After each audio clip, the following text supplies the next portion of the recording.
This is Film Dumpster. You've got a documentary coming out, Life After Flash. What can you tell us about that? It's great. My first documentary. I had no idea what was involved. I learned that, you follow an outline, but you don't really write the script until you're done filming, because you have no idea what you're going to capture on film. And it's really evolved into sort of a, for me anyway, because it's the first platform I've ever had where I didn't have any of the network or studios guidelines or restrictions. So I had this freedom and a platform to say and do what I wanted to say and do. So I think it's turned into, based on my life's failures and successes, I believe it's turned into a do's and don'ts of life. I really do. It's wonderful. No, it really is.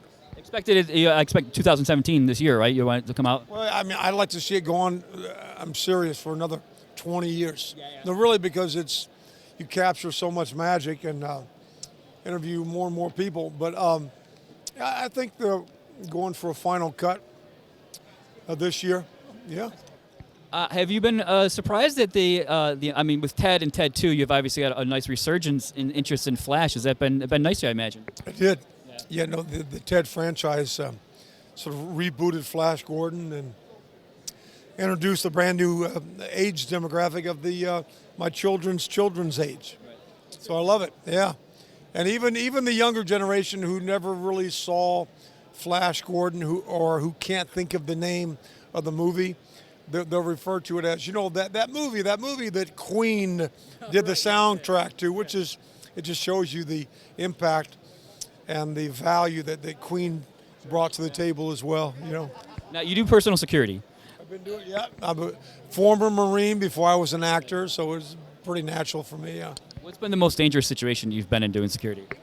Well, I mean, I would think just complacency, but we've been very fortunate. I've been primarily running the cross-border security ops into the border cities of Mexico. That seems like it'd be a little hairy. Yeah, I mean, they call it a high-risk environment. Any environment with cartels, et cetera. But we've been really fortunate. We pretty much run hard in armored vehicles and haven't had any real issues. And I think that, and then the bad guys always do their surveillance and they sort of do their threat assessment on us. Not threat assessment, but more the possibility of success assessment. So when bad guys attack, if they're of sound mind, that's kind of an oxymoron, isn't it? Bad guys with a sound mind.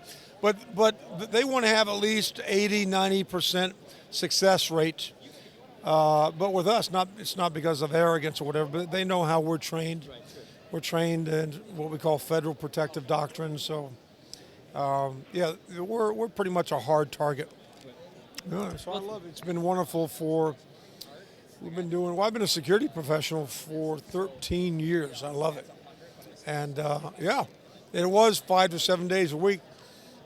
But because been doing a bunch of films lately and comic conventions, really the hands-on for me is maybe only once a month now for the security. But it gives me an opportunity to choose the right team for the right protectee or principal who we're protecting.